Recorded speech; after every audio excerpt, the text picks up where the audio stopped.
Ehunekoen igoerak eta jaitsierak ikasi ondoren, gertaera horiek bata bestearen atzetik kateatzen direnean, zelan jokatu behar dugun aztertuko dugu. Horretarako, adibide bat proposatu dizuet. Bankuan dauzkagun 13.000 euroak elektrizitate enpresa ezagun bateko akzioak erosteko erabili ditugu. Beraz, 13.000 euro ditugu.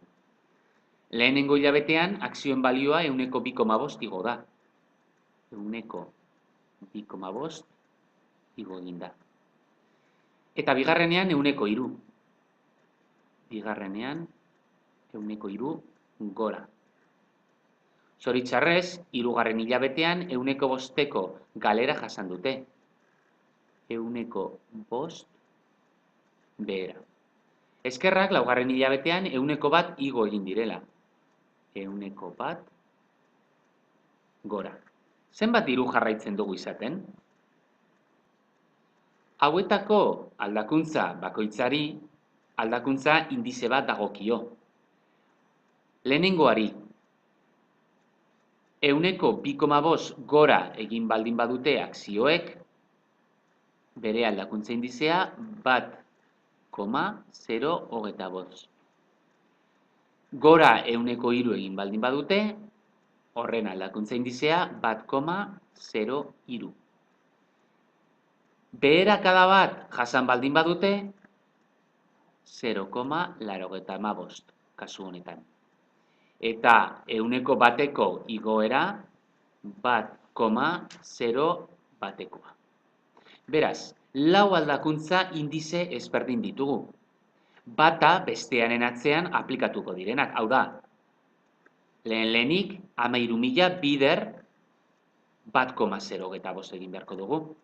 Ondoren, ateratzen den balioari beste aldakuntza indizeo biderkatu beharko diogu. Era berean, 3. aldakuntza indizea eta azkenik 4. aldakuntza indizea. Baina orden honetan egin beharrean, nik 4 aldakuntza indize hauek beraien artean biderkatuko ditut. Horrela ba, 4 hauen biderkadura 1,013 izango litzateke. Zenbaki hau 1000-etara borobildu dut.